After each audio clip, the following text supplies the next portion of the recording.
This is Children's Health Checkup, where we answer parents' most common questions about raising healthy and happy kids. Chances are you've heard the buzz about the ketogenic diet, but is this diet safe for children and teenagers? I'm Aileen Ellis, and here to tell us more is Melissa Fauché, a registered dietitian at Children's Health. First off, Melissa, what can you eat on the ketogenic diet? The ketogenic diet is a very high-fat diet, and it restricts a nutrient called carbohydrates. So what we want to do with the keto diet is eat high-fat foods, and that would include butter, different types of oils, heavy cream, avocado.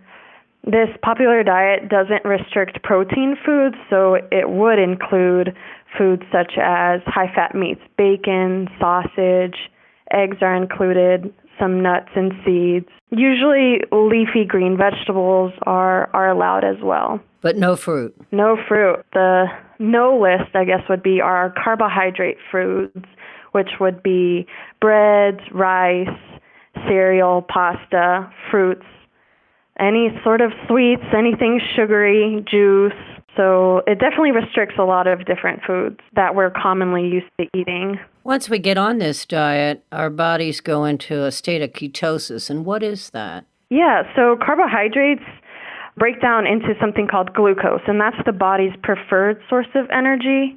With someone following a ketogenic diet, the body may not have enough glucose for energy. So what it does is it uses fat, which breaks down into ketones for energy.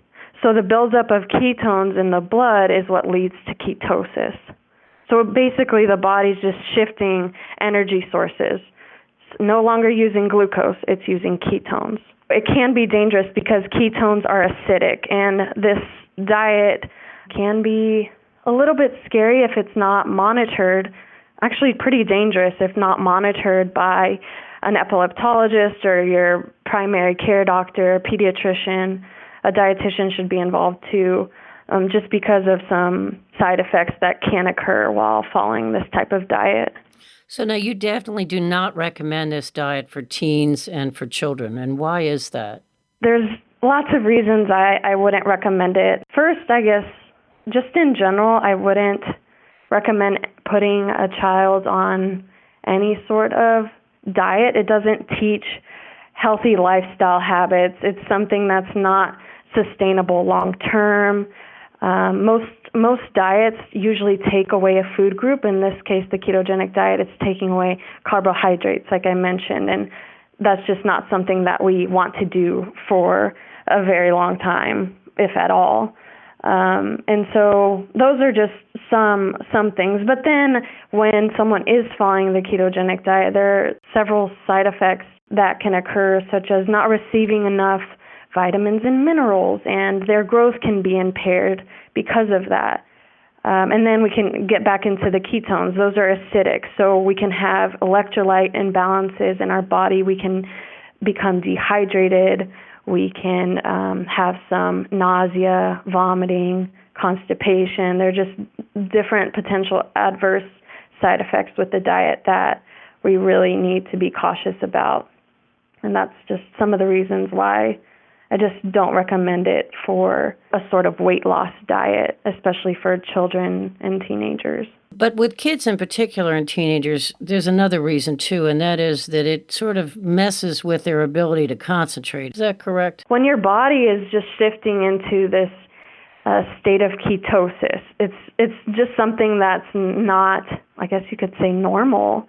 And so your body just starts to kind of freak out. It just wonders what's going on, and so you feel lethargic, you feel very tired, you feel irritable, and kids are in school and they need to be learning, they need to be concentrating in their studies, and whenever you're not feeling great because of the foods you're missing in your diet, then that can definitely affect how their school performance is, or even athletic performance as well.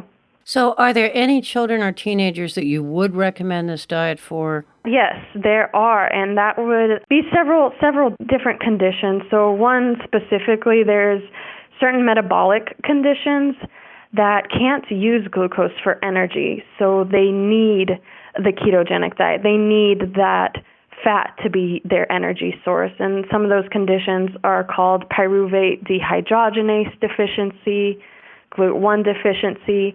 So kids who have that metabolic condition, they require the ketogenic diet. And then also, if there are any kids or teenagers or even adults who have uncontrolled seizures, the diet may be a good option. They may be a good candidate for it. But every child, every person needs to come in for lab work. Like, we need to make sure that the diet is appropriate for them because of so many potential adverse side effects that can happen while on the diet. So that's why anytime a diet may seem like a good idea, you definitely need to be seeing your pediatrician or primary care physician and just checking in with them to seek appropriate medical advice. So you do have, though, some other advice to give us in terms of kids and teenagers who need to lose weight, and what would your list be on how to recommend they go about doing that?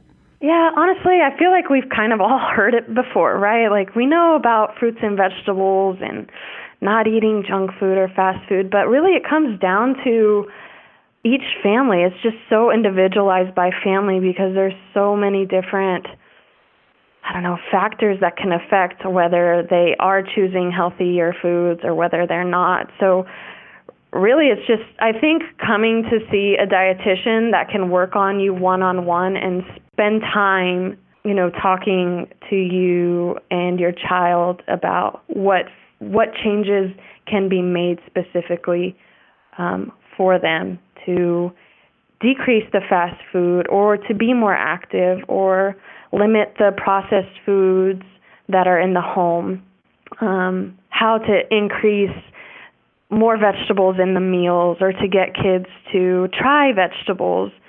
There's just different ways that I think a dietitian could help each child or each family. And staying positive and not just focusing on the scale itself. Definitely, yes. It's not about the number. It's not always about the number. We're all different shapes and sizes, and that's something that should be really stressed. You don't want to create this fixation on the number on the scale, because that's not what it's about. And one more thing, although a child's primary care physician is the best place to help, Children's Health has a team of dietitians that can help as well?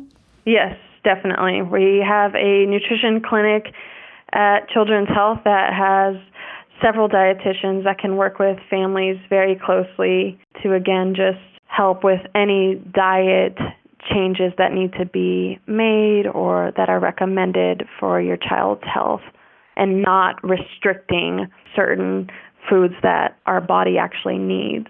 Thank you so much, Melissa, for this valuable information on the keto diet and diets in general. Melissa Fauché is a registered dietitian at Children's Health. For more information on this topic, please go to childrens.com/healthyweight. Thank you for listening to this episode of Children's Health Checkup. If you found this podcast helpful, please rate and review it and share this episode with your friends and family. And please follow Children's Health on your social media channels.